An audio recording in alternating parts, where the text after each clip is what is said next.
G'day, punters. Welcome back to the MacBet Early Move, the Queensland Racing Show, where we preview the Metro meeting in Brisbane on a Saturday. Pro punter John McLeod joins me as always. Johnny, how you going? Yeah, James, good, Good, mate. good. Bit exciting about going to the game on Sunday. It would have been good for me to go, but someone's going to go. Absolutely, yeah. And if anyone's been keeping up with our social media during the week, we are giving away a double pass to the grand final this weekend. The Rabbitohs take on the Panthers at Suncorp Stadium. Anastasia has reduced the capacity to 75%, but they're pretty good tickets, aren't they, John? They're the Suncorp member passes.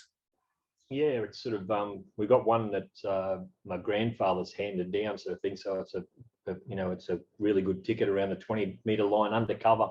So there's one right next to it, sort of thing. So we've got two right next to each other, so they'll get a good view of the game. And I actually wish I was going, but it's Dad's birthday, so we've got to be up there. Good on you.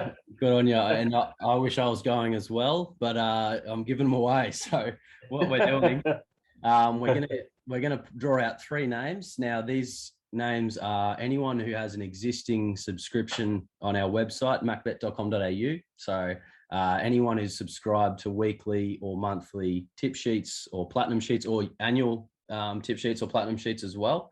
So I've got everyone here in an app. So the first name we draw out, that'll be third reserve to get the tickets. So they will get a week of free tip sheets. And if the other two can't make it to the grand final, they will be third in line to get the tickets. Likewise with the second reserve, which I'll draw second, they will get a week of free tip sheets and they are second in line for the tickets. If the winner cannot make it, who I will draw out third, they will get a week of free tip sheets and first access to the grand final tickets. And we're going to organise with the winner to pick them up from Doomben tomorrow, I think, before the first race. But we'll iron out those details once we get to it. I will stop babbling. We'll get into it. So I'm just going to, this might come up as mirrored, but we'll draw the first name. So I'm just going to press the button here. So Horry7, that's the username I've got out of the website there. So Horry7, you're in there for third reserve. I think Horry's on the weekly tip sheet. So congrats, getting a week of tip sheets there for free and third reserve to the tickets. Let me just press the reload here. Mike Putt, the second reserve. And Jacob Hughes is winning the double pass to the grand final. So I'll get in contact with Jacob and line up the second and third reserve guys as well. But yeah, very exciting. It's going to be a good game, and yeah, happy giving them away. Yeah, where their partner or where their mate will be very happy to sit with them too. Yeah, absolutely. Absolutely. All right, well, let's get into the show. We will be talking about Doomben, of course, but firstly, let's just dive into a bit of a review of the results for the week. So we bled about 6 units early in Queensland. We've added the mounting yard. I've been talking about doing it forever. We finally added the mounting yard to our results. So we've got the team doing specified unit amounts on every race now, so there's no sort of save or any small bet. It's just certain what their staking is. So we've picked up 8 units profit there, which is a really good first week of recording the yard results, 43%, which was really good. And yeah, that's recorded at BSP, which is achievable. Everyone can get on there. John, how do you find BSP fares against the the best total SP or other sort of products? It's a good product. It's something that you don't want to bet too big in there, because maybe sometimes other players can take advantage of that in some ways. But if you're betting just average, I think that it's a good sort of play.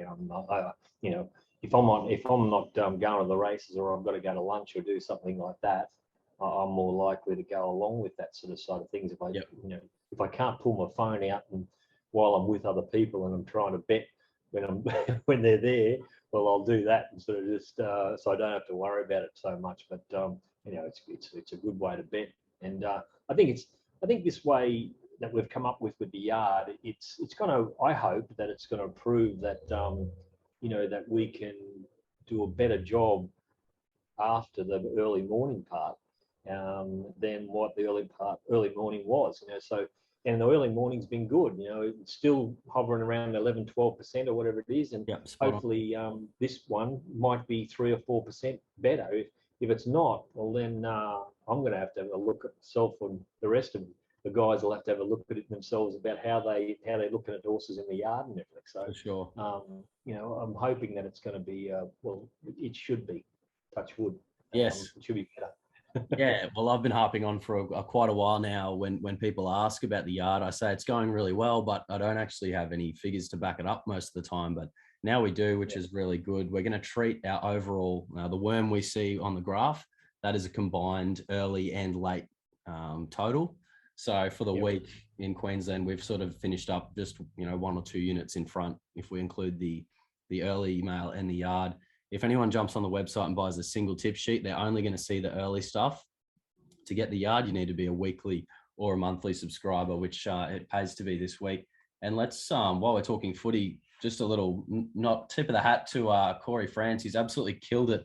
I think he was talking. I was talking to him during the week, and he said the rule changes throughout his model a little bit and some of his figures at the start of the season. So he sort of bled a few units, but he's put the nose in front with 1 game to go. Overall for the year, he's up 1.1%, 6.91 units. So well done, Corey, for sticking at it, picking up a whopping 41.6 units in the during September. And he picked up, he won at 138% pot last week. So he's absolutely killed it. It's not really that surprising because he's such a data-orientated type of bloke. And the way that the game changed this year early in the piece, it would have been very hard to work out how the game was going to be played and what differences it's going to make to the game. And, good on him. Probably the last month or so, or 2 months, he would have been starting to get his head around it and knowing what's going on, and it's pushed forward and he's made, he's kicked back and got his nose in front, which is all good and well for next year when he comes back. I would say he's going to start like a bomb. So, yeah, no, very exciting. And the trend's going up. And I know we haven't spoken about it, John, but I think definitely can see a future in that next year for MacBet. He's really, really kicking and going well. So congrats, Corey. And anyone who's, once again, weekly, monthly subscribers have access to the NRL stuff as part of their subscription on the website, which is really good. Let's do a bit of a deep dive on last week, John. The top 3 improvers. Your third best improver, Frozen in Time. It's ran 7th in race 9 at Toowoomba. What did you like about that run? Yeah, it was one of the horses that we had a decent bet on during the day.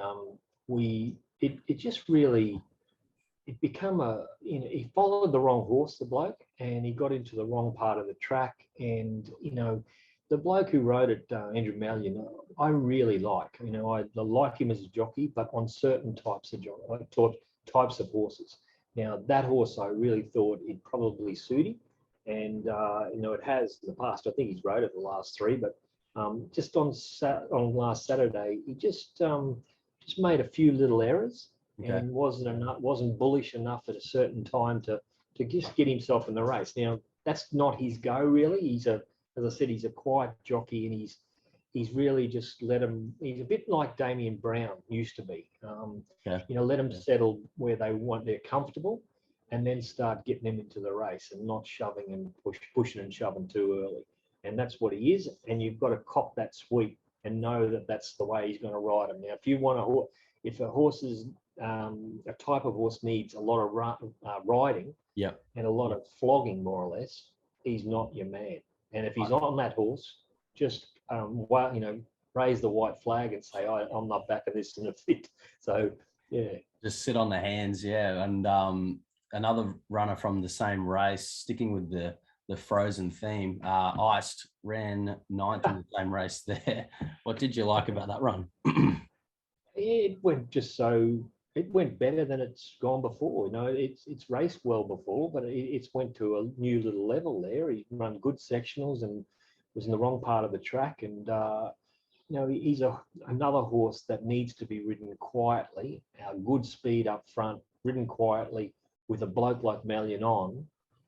it'll attack the line. You know, he's the type of horse that really needs that type of jockey. And you know, it's such a big thing, these jockeys. You know, I hear a lot of you know, things about he's running at 8% on turnover and all this sort of stuff. Yeah. And well, most of them lose.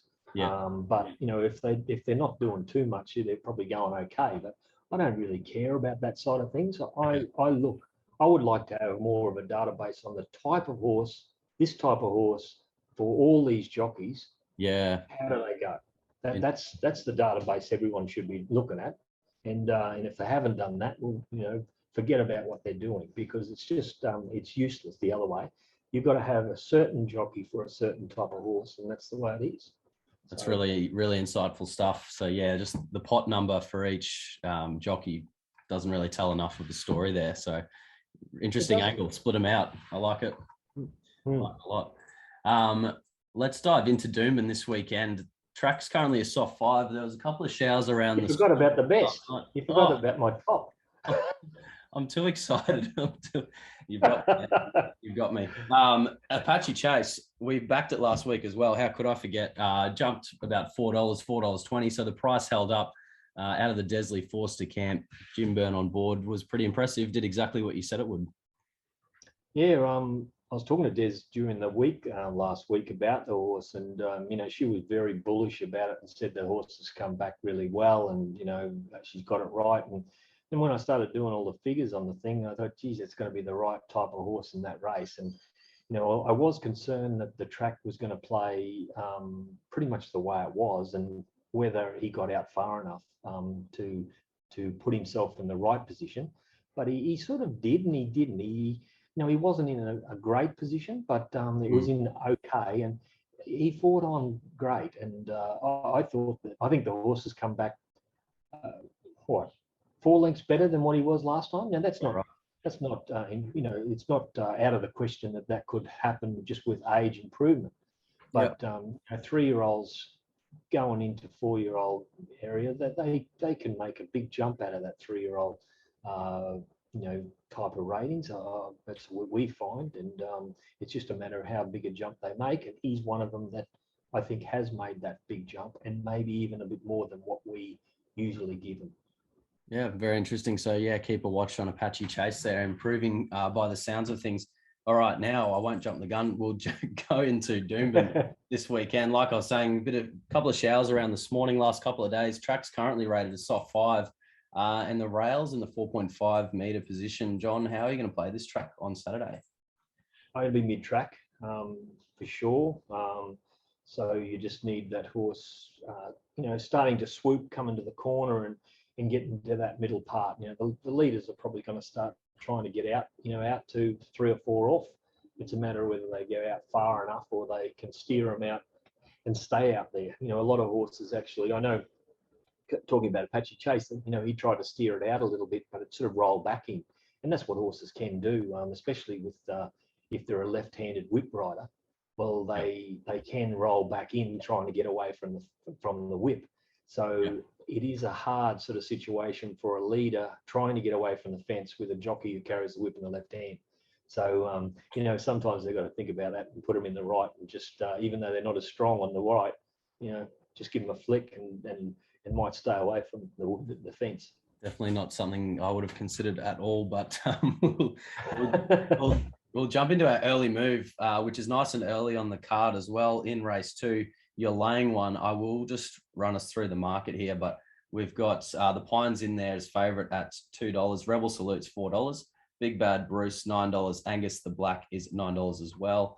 Fanar 12s, Triple Arrow 13s, Shadow of Time is 26s, and 50-1 and better the rest. You're laying the Pines here with Jaden Lloyd out of the Edmonds camp. Yeah, I think there's a couple of reasons for this. I think 1350s is definitely as far as it wants to go. This horse has got a pretty good turn of foot. He's one of those horses that pings. So the slow track, the wetter the track is, the worse it's probably going to go over this 1350. And I just think it's going to be slowed by the way the track is and the distance. And maybe there's a couple of horses that go good in the wet that are drawn, you know, out from 5 or 6 that will be coming in the right part of the track. So that's the horses that I'll be looking for in that race. But I'm very bullish in betting in this race just because of what the price of the Pines, being $2. We've got it nowhere near that just because of the where it's going to be and the type of race it's going to be or run.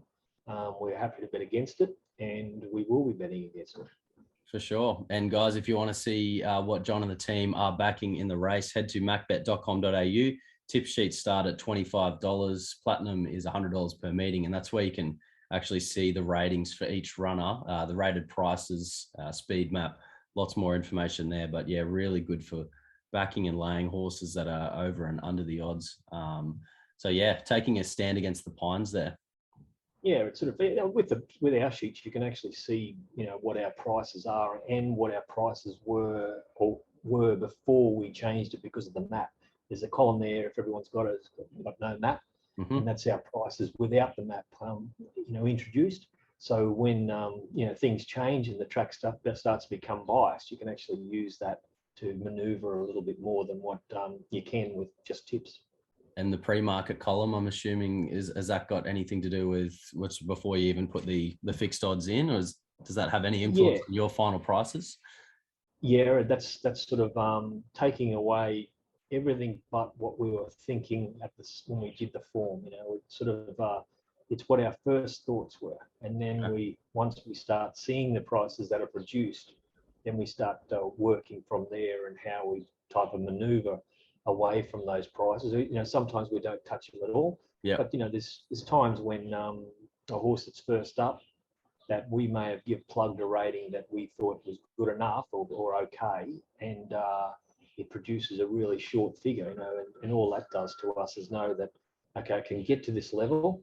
Yep. We can take something off it, and it's at still at the price that we would like to back it at, and we've got that left in our kit, just in case it needs to. If it shortens up shorter than what we had it earlier, well, we know we had it shorter. Yeah. And, so we go again. Very interesting. Very, very interesting. Yeah, guys, that is MacBet Platinum that we're talking about. But yeah, that's about all from us, guys. Hopefully everyone enjoyed the giveaway. It's a little bit frantic getting all the names in there and doing it, but hopefully we can, we can get someone along to the grand final this weekend. Yeah, I hope Jacob can. He's a Brisbane boy, hopefully, and he can meet us down at the track on Saturday. It's probably going to be around 11:15, around that time if he can.